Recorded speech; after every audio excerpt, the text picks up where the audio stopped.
మహోన్నతుని చాటున నివసించువాడే సర్వశక్తుని నీడను విశ్రమించువాడు. మహోన్నతుని చాటున నివసించువాడే సర్వశక్తుని నీడను విశ్రమించువాడు.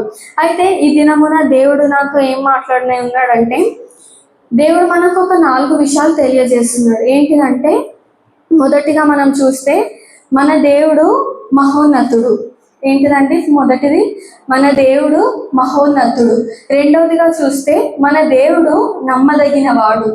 మన దేవుడు నమ్మదగినవాడు. మూడవది మనం చూస్తే మన దేవుడు విడిపించువాడు. ఏంటిదండి? మూడవది, మన దేవుడు విడిపించువాడు. నాలుగవది మనం చూస్తే మన దేవుడు రక్షించువాడు. మొదటిగా మనం ఏం చూసామండి? మన దేవుడు మహోన్నతుడు. రెండవది, మన దేవుడు నమ్మదగినవాడు. మూడవది, మన దేవుడు విడిపించువాడు. నాలుగవది, మన దేవుడు రక్షించువాడు. ఇది మనం ఎక్కడ చూస్తామంటే, మొదటి వచనంలో మహోన్నతుడు అని చూస్తాము, రెండవ వచనంలో నమ్మదగిన వాడు అని చూస్తాము, మూడవ వచనంలో విడిపించువాడు, రక్షించువాడు. రెండు ఒక నెక్స్ట్ లైన్లో ఉంటాయి అన్నమాట. ఫస్ట్ ఇది మనం ఏం చూద్దామంటే, మహోన్నతుడు. మన దేవుడు ఎలా ఉన్నాడండి? మహోన్నతుడు. మహోన్నతుడు అంటే చాలా గొప్ప దేవుడు అన్నమాట. ఈ లోకంలోనే గొప్పవాణ్ణి, అంటే మహోన్నతుడు దేవుణ్ణి మనము కలిగి ఉన్నాం. అయితే మహోన్నతుడైన దేవుణ్ణి మనం కలిగి ఉన్నాం కదా, మనం ఏం చేయాలని మహోన్నతుడైన దేవుడు ఇష్టపడుతున్నాడని మనం చూస్తే, కీర్తనలు 9వ అధ్యాయము 2వ వచనాన్ని మనం చూద్దాం. కీర్తనలు 9వ అధ్యాయము 2వ వచనం.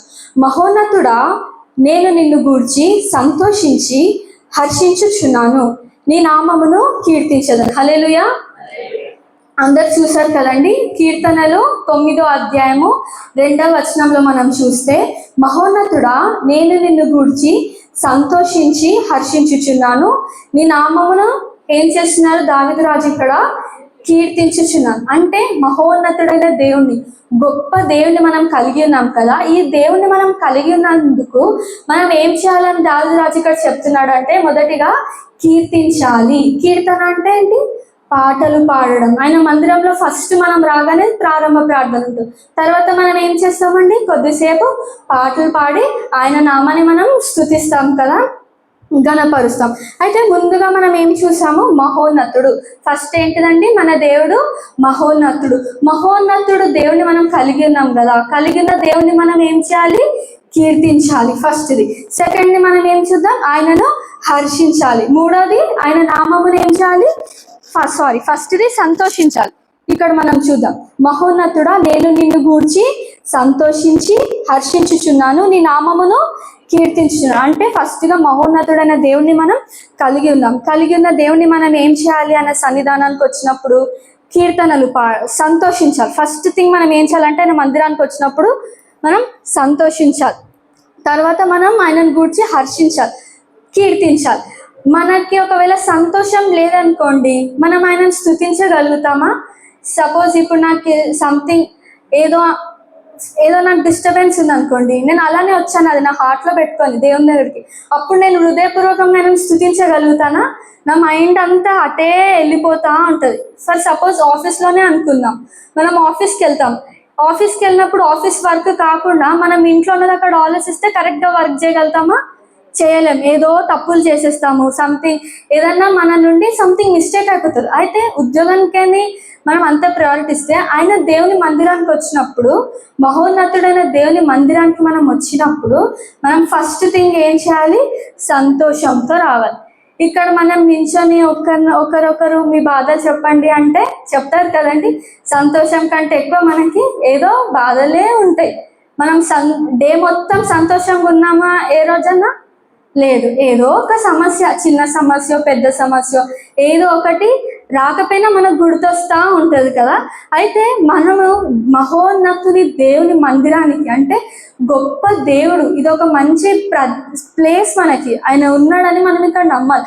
ఆయన ప్రజెన్స్ ఇక్కడ ఉందని మనం నమ్మామనుకోండి, ఆటోమేటిక్గా మన బాధలన్నీ మనము మర్చిపోతాం. ఆయన మందిరానికి వచ్చినప్పుడు మన చింతలు మర్చిపోయి ఫస్ట్ మనం ఏం చేయాలి? సంతోషించాలి, హ్యాపీగా ఉండాలి, హ్యాపీగా మనం సాంగ్స్ పాడుకోవాలి. తర్వాత ఏం చేయాలి? హర్షించాలి, హృదయపూర్వకముగా ఆయనను స్తుతించాలి. తర్వాత అప్పుడే మన నోటి నుండి ఏమొస్తుందండి? కీర్తన వస్తుంది. లేకపోతే దేవుడు ఏమంటాడు? నా పెదవులు ఉట్టి నోట్తోనే నన్ను స్తుతిస్తున్నారు, కానీ వాళ్ళ హృదయం ఎక్కడుందంట? ఎక్కడో దూరం, ఎక్కడో అమెరికాలోనో కెనడాలోనో ఎక్కడో మన హృదయం ఉంటుంది. కానీ మనం ఎక్కడున్నామో మన హృదయం కూడా అక్కడే ఉండి మనం ఆయనని సంతోషించాలన్నమాట. అయితే మనం ఇక్కడ ఒకసారి యోబు గారిని చూద్దాము. యోబు గ్రంథము 1వ అధ్యాయము. ఇవన్నీ అందరికీ తెలిసిన వాక్యాలే. దేవుడు మనతో ఏం మాట్లాడినారో చూద్దాము. 1వ అధ్యాయం 22వ వచనంలో మనం చూస్తే, ఈ సంగతులలో ఏ విషయం అందును యోబు ఏ పాపమును చేయలేదు, దేవుడు అన్యాయము చేసనని చెప్పలేదు.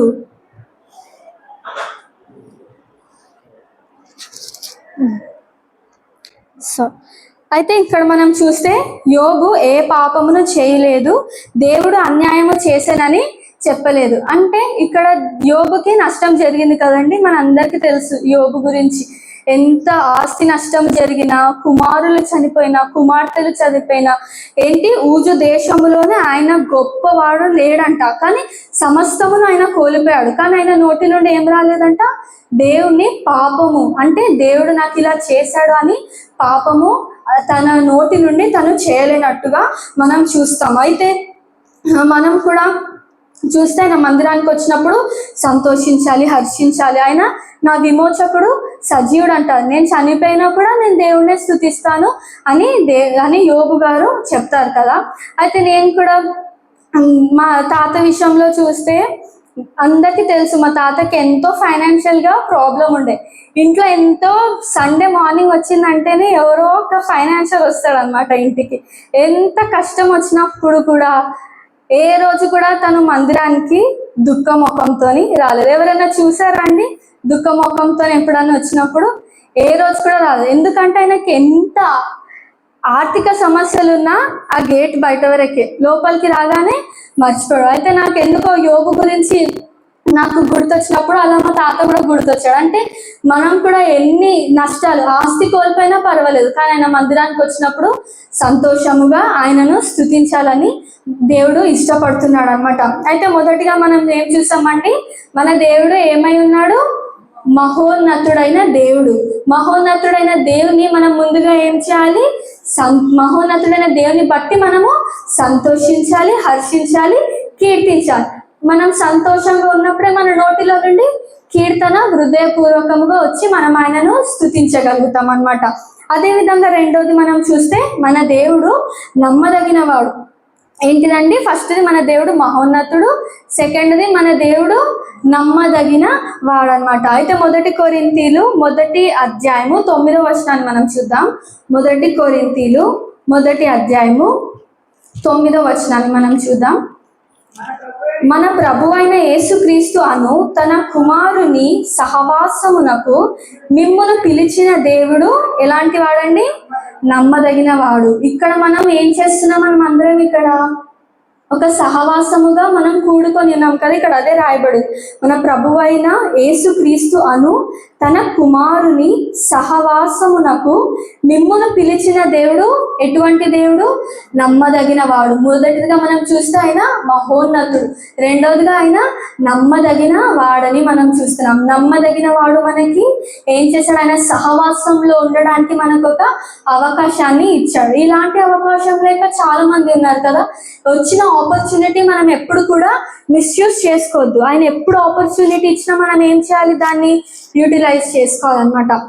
అయితే ఇక్కడ మనం చూస్తే మన ప్రభువైన యేసుక్రీస్తు అను తన కుమారుని సహవాసమునకు మిమ్మును పిలిచిన దేవుడు నమ్మదగిన వాడు. ముందుగా మనం ఆయన మందిరానికి వచ్చినప్పుడు సంతోషంగా ఉండాలి, ఆయనని కీర్తించాలి. అదేవిధంగా ఆయన సహవాసంలో మనం ఉంచిన దేవుని బట్టి మనము నమ్మకముగా ఉండాలి, ఆయనను హృదయపూర్వకముగా మనము స్తుతించాలి, ఆరాధించాలి. ఆయన మందిరానికి వచ్చినప్పుడు మనం మౌనంగా ఉన్నాం అనుకోండి, మనం ఎవరికి చోటిచ్చినట్టు?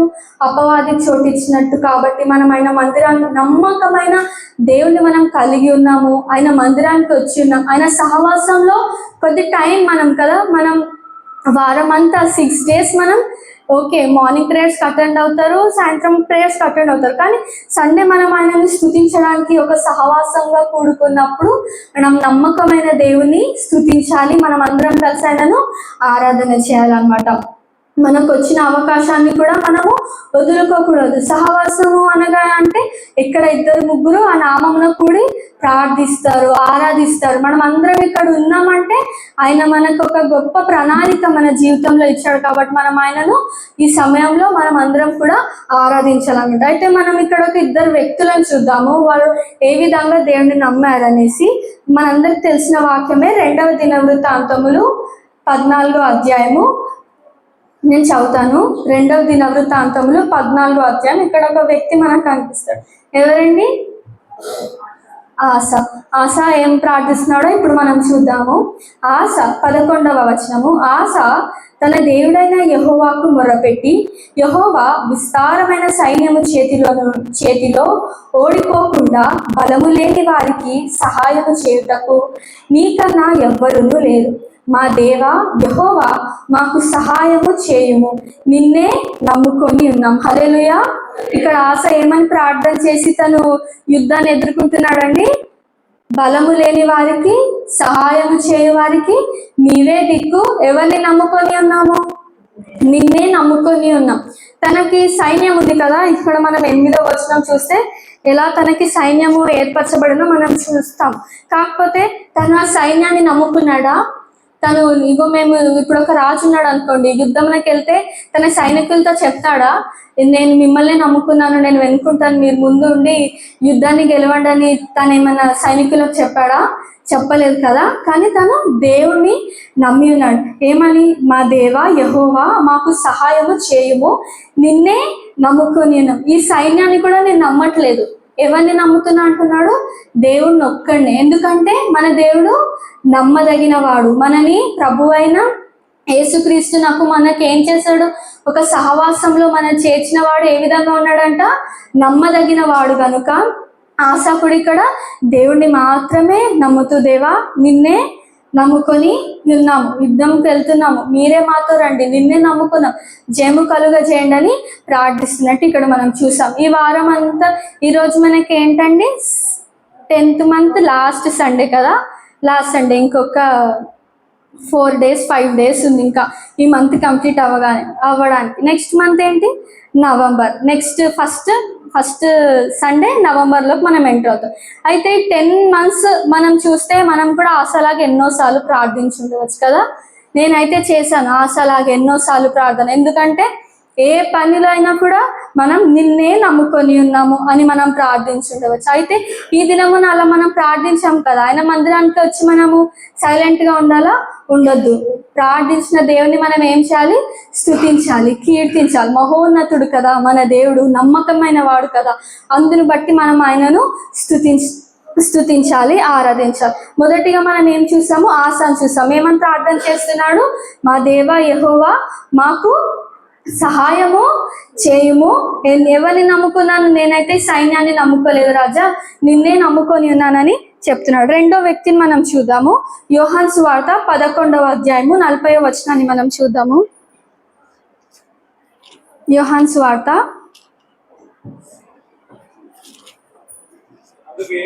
అందుకు యేసు నీవు నమ్మిన ఎడల దేవుని మహిమ చూతువని నేను నీతో చెప్పలేదా అని ఆమెతో అన్నాను. హల్లెలూయా, హల్లెలూయా. ఇక్కడ ఎవరిని చూస్తున్నామండి మనము? మనందరికి తెలుసు కదా. ఇక్కడ ఎవరిని చూస్తున్నాము?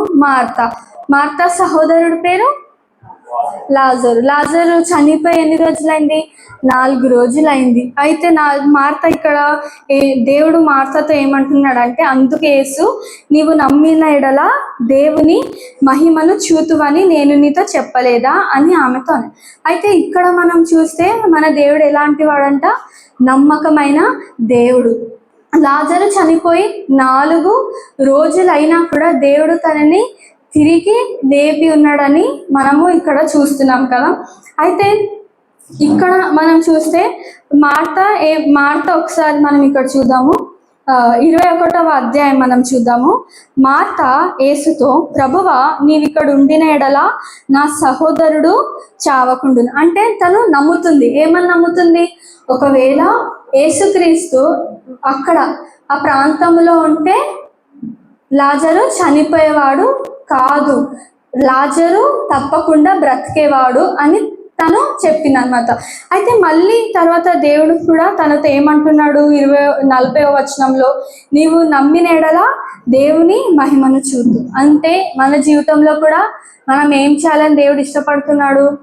నమ్మాలి, ఆయనను మనము నమ్మాలి. అందుకే మనం చూస్తాం కీర్తనలో కూడా మనుషులను, రాజులను, అధికారులను, మన పై ఉన్న అధికారులను మనం నమ్ముకొనుట కంటే యెహోవాను ఆశ్రయించుట మేలు. ఒక చిన్న వ్యాధి వచ్చింది అనుకోండి, మనము ఎవరిపైన నమ్మకం పెట్టుకుంటాం? డాక్టర్ పైన నమ్మకం పెట్టుకుంటాం.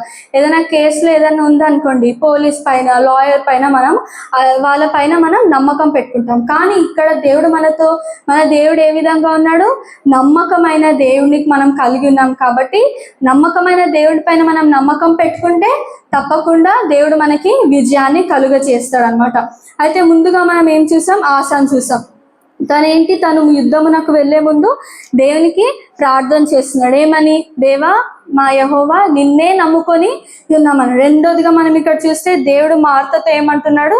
నీవు నమ్మిన ఎడల దేవుని మహిమను చూస్తాం. మనం నమ్మితే దేవుని యొక్క మహిమను చూస్తాం. మనం నమ్మకుండా దేవుని మహిమను చూడగలుగుతామా? లేదు, చూడలేం. కాబట్టి మనం నమ్మి దేవుని మహిమను చూడాలి. ఎంతమంది చూస్తున్నారని నమ్ముతారండి? మరి మనం ఇక్కడ ఆరాధనకి వచ్చాం కదా, ఆయనను స్తుతించాలి. ఎవరు నమ్మలేదా దేవుడు మీరు ప్రార్థన చేసింది నెరవేరుస్తాడు అని? ఎవరు నమ్మలేదా?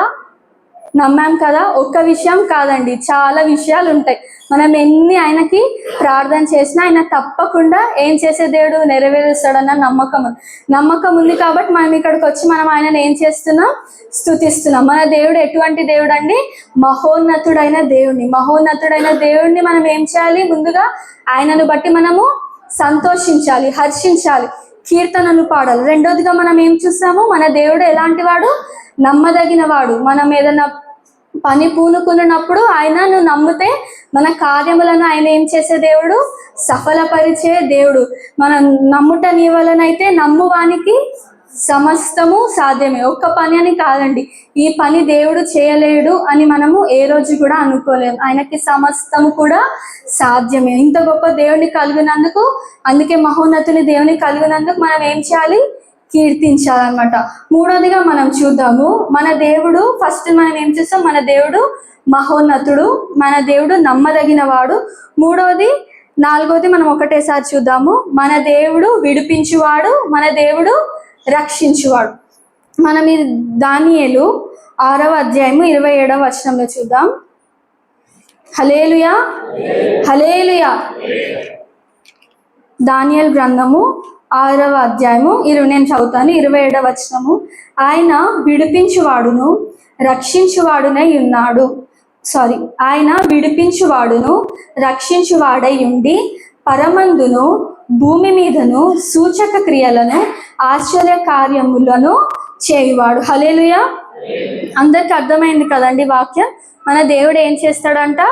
విడిపించువాడు, రక్షించువాడు, పరమందును భూమి మీదను సూచక క్రియలను ఆశ్చర్య కార్యములను చేయువాడు. చేయని వాడనుందా? చేయువాడనుందా? చేయువాడు. అంటే తను మనకి 6 things చేస్తాడంట. ఫస్ట్ ఏంటిది? విడిపించేవాడు.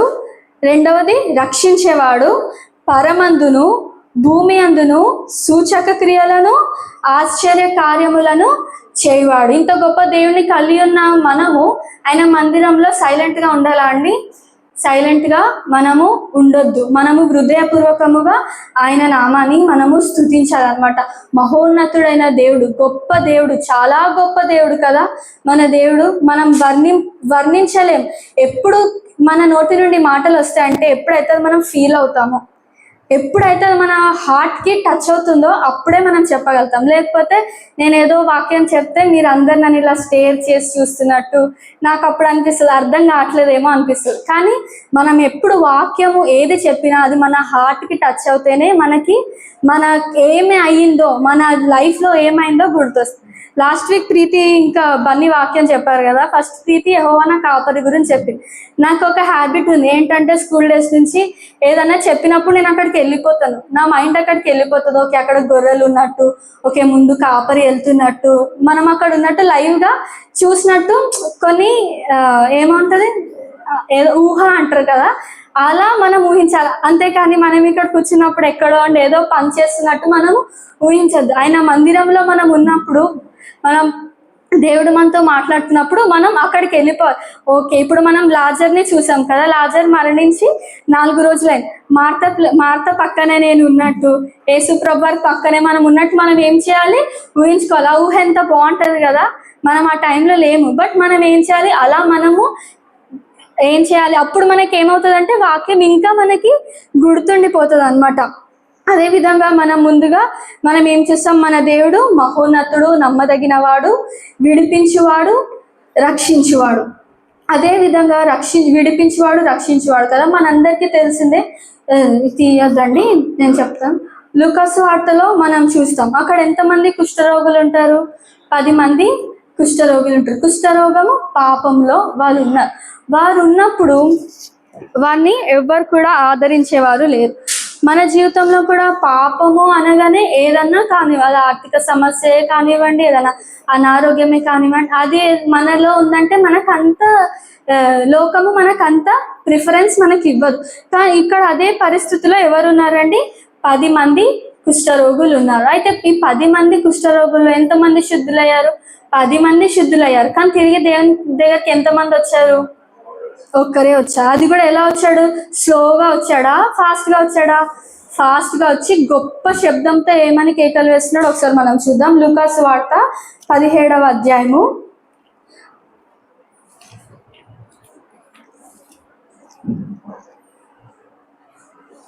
17-16. గొప్ప శబ్దముతో దేవుని మహిమపరచుచు తిరిగి వచ్చి ఆయనకు కృతజ్ఞతాస్తుతులు చెల్లించుచు ఆయన పాదముల యొద్ద సాగిల పడెను. వాడు సమరయుడు. అయితే తను ఎలా వస్తున్నాడు, శుద్ధుడైన వెంటనే గొప్ప శబ్దముతో దేవుని మహిమపరచుచు తిరిగి వచ్చి ఆయనకు కృతజ్ఞతాస్తుతులు చెల్లించాడు. అయితే ఈ దినమున మనం ఎలా ఉండాలి, ఆ ఒక్కడి వలె.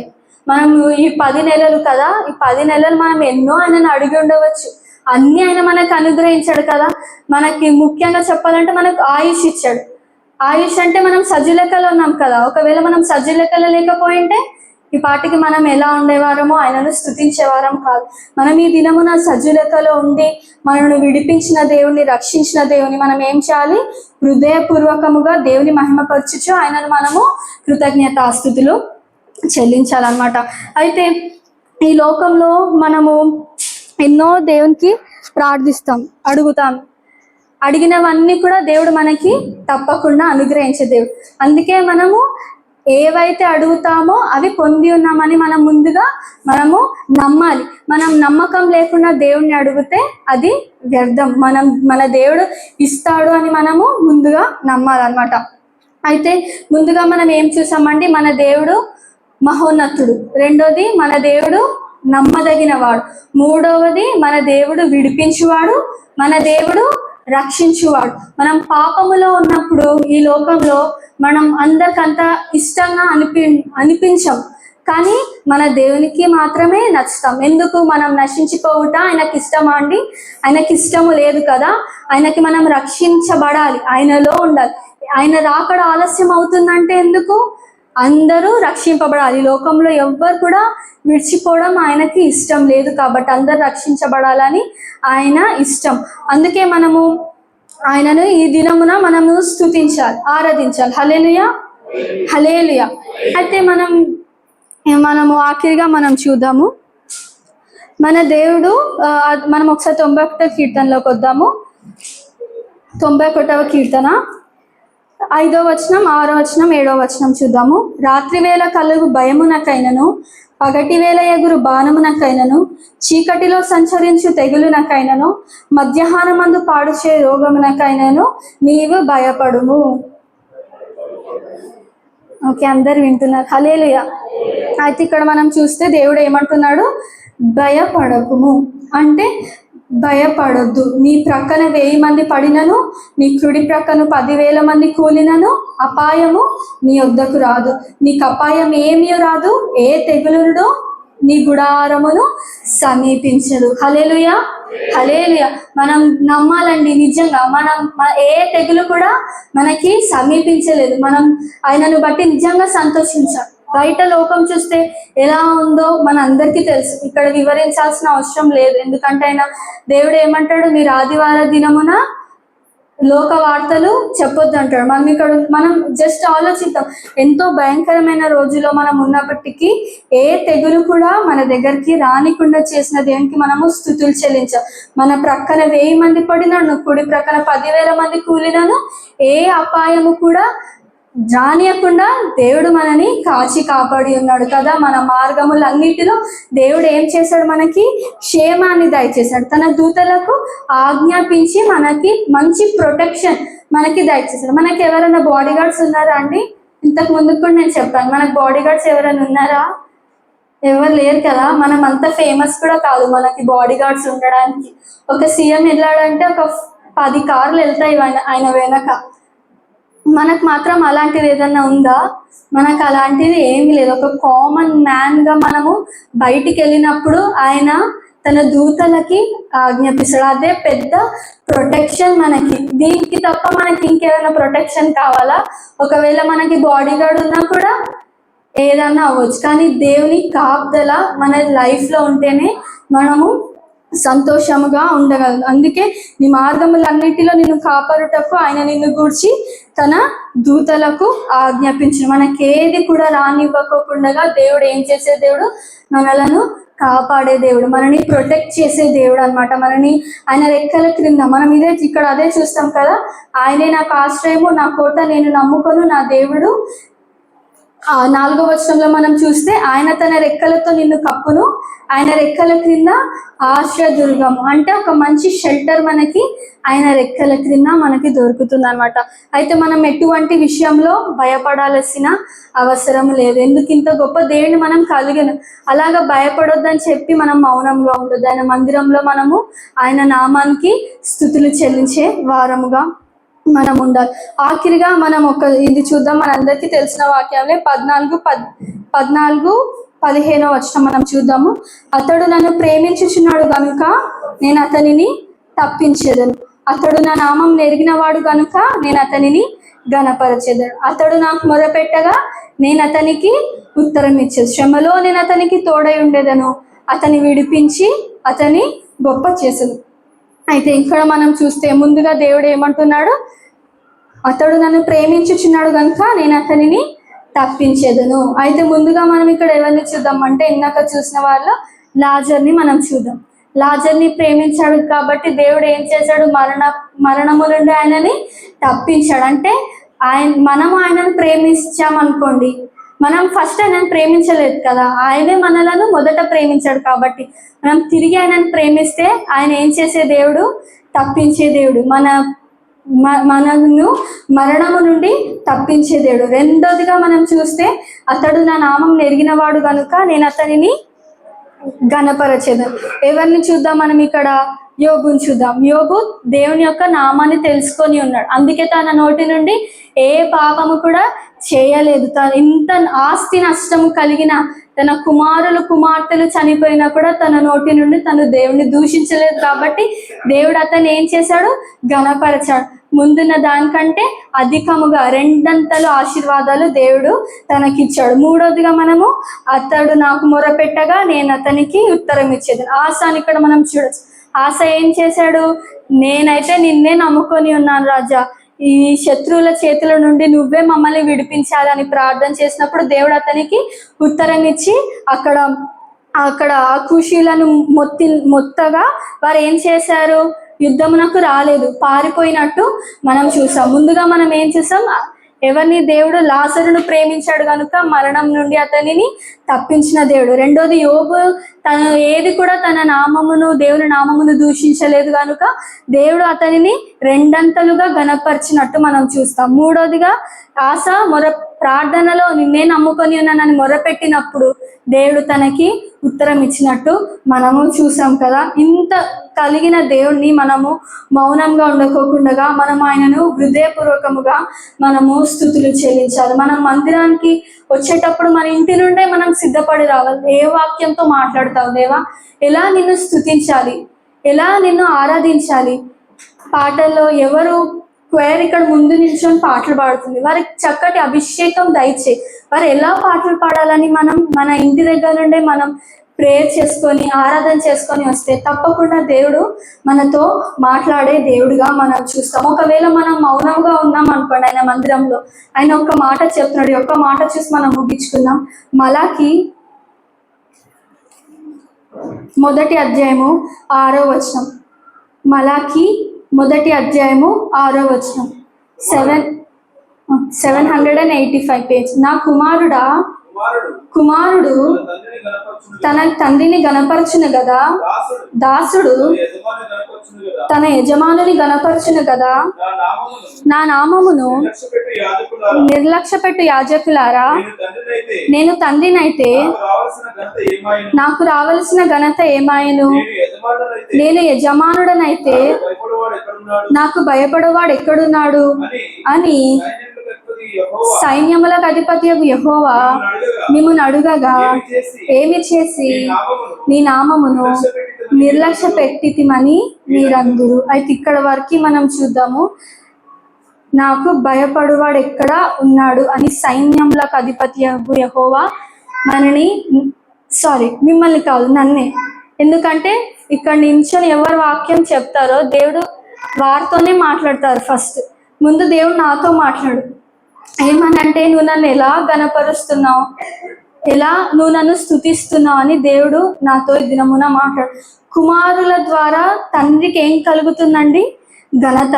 అంటే ఒక కుమారుడు గొప్ప ప్రయోజకుడు అయ్యాడు అనుకోండి, చక్కటి ఉద్యోగం చేస్తూ చక్కటి డాక్టర్, ఇంజనీర్, పోలీస్ అయ్యాడు అనుకోండి, తండ్రికి ఏం కలుగుతుంది?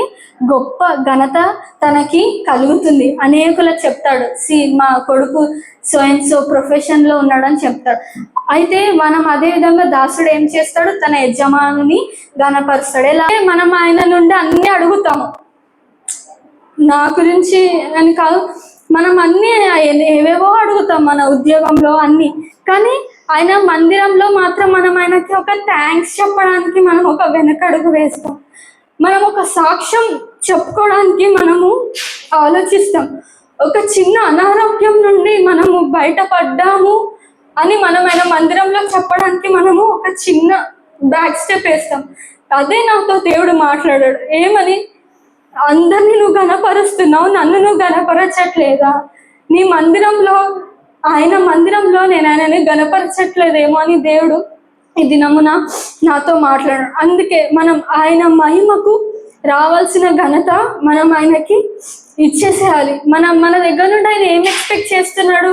ఆయన మన దగ్గర నుండి ఏది కూడా ఎక్స్పెక్ట్ చేయట్లేదు. ఒక క్లీన్ హార్ట్ మాత్రమే ఆయన మన దగ్గర నుండి ఎక్స్పెక్ట్ చేస్తున్నాడు. ఆ క్లీన్ హార్ట్ మనం దేవునికి ఇచ్చి మనం ఆయన మందిరంలోకి వచ్చినప్పుడు మనము ఆయనను స్తుతించాలి. అయితే మనం ముందుగా చూసాం కదా, ఏంటిదండి? మన దేవుడు మహోన్నతుడు. నీ ఆజ్ఞ లేనిదే ఏదైనా జరుగునా, నీ కంచె దాటగా శత్రువుకు సాధ్యమా? నీ ఆజ్ఞ లేనిదే ఏదైనా జరుగునా, నీ కంచె దాటగా శత్రువుకు సాధ్యం. మా దేవా నీవే మా తోడుంటే అంతే చాలును, అపవాది తలచిన కీడులన్నీ మేలైపోవును. మా దేవా నీవే మా తోడుంటే అంతే చాలును, అపవాది తలచిన కీడులన్నీ మేలైపోవును. ఏమైనా చేయగలవు కదా, మొత్తం మార్చగలవు. నీ నామముకే మహిమంగా తెచ్చుకొందువు. ఏమైనా చేయగలవు కథ మొత్తం మార్చగలవు. ఈ నామముకే మహిమంతా తెచ్చుకొందువు. యేసయ్యా యేసయ్యా నీకే నీకే సాధ్యము. యేసయ్యా యేసయ్యా నీకే సాధ్యము. ఘనపరచువాడవు స్థిరపరచువాడవు పడిపోయిన చోటే నిలబెట్టువాడవు. బలపరచువాడవు హెచ్చించువాడవు మా పక్షము నిలిచి జయమిచ్చువాడవు.